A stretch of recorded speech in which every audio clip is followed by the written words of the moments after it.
दोस्तों बानर राज अंगद महाबलशाली बाली और अप्सरा तारा के इकलौते पुत्र थे। दोस्तों अगर आप नहीं जानते तो मैं आपको बता दूं कि बाली महाकाव्य रामायण का वो पात्र था जिसने कथाओं के अनुसार रावण को 1 साल तक अपने काख व पूंछ में दबाकर रावण की दहशत को कम करने के लिए पूरे विश्व भर में भ्रमण किया था। दोस्तों अंगद की माता तारा भी कोई आम स्त्री नहीं थी।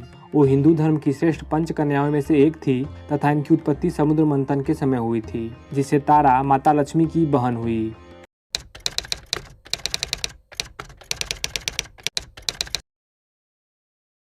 दोस्तों अक्सर आपके मन में ये सवाल आता होगा कि जब भगवान राम ने अंगद के पिता बाली का वध किया तो फिर अंगद बदला लेने के बजाय भगवान राम का साथ क्यों देने लगे। दोस्तों इसका जवाब बड़ा ही सरल है। दोस्तों जब बाली ने सुग्रीव को देश निकाला दिया और सुग्रीव ऋषिमुख पर्वत पर जाके छुप गए, जहाँ एक ऋषि के श्राप की वजह से बाली नहीं जा सकता था, तब मजबूरन बाली ने अपने पुत्र अंगद को सुग्रीव पर नजर रखने को कहा। जहाँ कुछ समय बाद अंगद ने बाली को बताया कि राम लक्ष्मण नाम के 2 सन्यासियों ने सुग्रीव से मित्रता कर ली है और उसे बाली का वध करने का वचन दे दिया है। दोस्तों परम ज्ञानी बाली राम लक्ष्मण का नाम सुनते ही उनके परम स्वरूप को पहचान गया और उसी समय उनके हाथों मरकर परम धाम जाने का मन बना लिया। और दोस्तों आगे ऐसा हुआ भी। भगवान राम ने पेड़ों के पीछे से छुपकर बाली का वध कर दिया। दोस्तों जब बाली अपनी आखिरी सांसें गिर रहा था तब तारा व अंगद बिलखते हुए बाली के पास आए, जहां बाली ने अंगद को भगवान राम के अवतार की सत्यता बताई और अपनी आखिरी सांस तक उनकी सेवा करने का आदेश दिया। दोस्तों यही मुख्य वजह था कि अंगद ने प्रतिशोध लेने के बदले भगवान राम का साथ दिया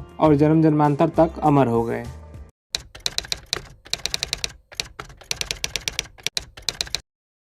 दोस्तों बहुत लोगों के मन में ये भी सवाल उठता है कि हनुमान जी जैसे बुद्धिमान बलशाली बानर के होते हुए भी भगवान राम ने अंगद को ही शांति प्रस्ताव के लिए क्यों भेजा। दोस्तों इसका जवाब ये है कि हनुमान जी एक बार पहले ही लंका जा चुके थे और रावण के प्रिय पुत्र अली रावण का वध करके पूरे लंका को जला के राख कर चुके थे। दोस्तों ऐसे में हनुमान जी को शांति दूत बनाकर भेजना किसी भी नीति व सुलह प्रस्ताव के लिए कहीं से भी ठीक नहीं बैठ रहा था। साथ ही दोस्तों हनुमान जी को दोबारा लंका भेजना भगवान राम व अन्य वानरों ने इसलिए भी ठीक नहीं समझा कि कहीं रावण ये ना सोच बैठे कि हनुमान जी इकलौते भगवान राम के सेना के शूरवीर हैं। दोस्तों यही दोनों वजह थी जिसके लिए हनुमान जी को न भेजकर अंगद को शांति दूत बनाकर भेजा गया।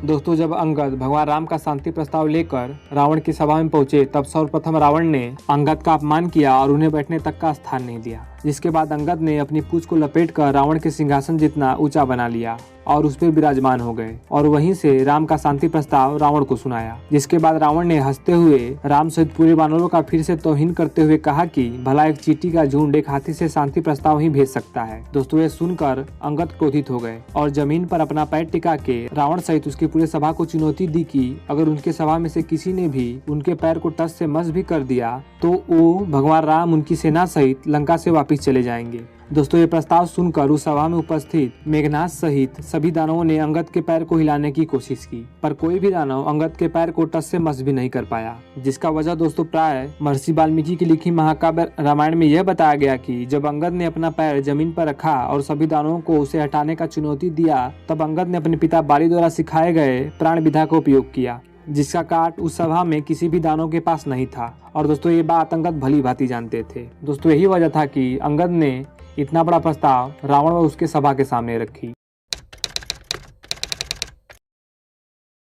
दोस्तों जब अंगद के पिता सुग्रीव भगवान राम के साथ सरयू नदी में समाधि लेने लगे तब सुग्रीव ने अंगद को किष्किंधा का राजा बना दिया, जहां अंगद ने सदियों तक राज किया और स्वयं की इच्छा मृत्यु के साथ वृद्धावस्था में परलोक सुधार गए। दोस्तों ये थी बाली के पुत्र अंगद की जीवनी। दोस्तों आप हमें कमेंट में बताइए कि आपको अंगद की क्या बात सबसे अच्छी लगी। और दोस्तों अगर आपको वीडियो पसंद आई हो तो वीडियो को लाइक कर दीजिए और ज़्यादा पसंद आई तो चैनल को सब्सक्राइब करके बेल आइकन को दबा लीजिए। तो दोस्तों मिलते हैं जल्द ही अब किसी और नए रोचक वीडियो के साथ। तब तक के लिए वीडियो को अंत तक देखने के लिए आपका बहुत बहुत धन्यवाद।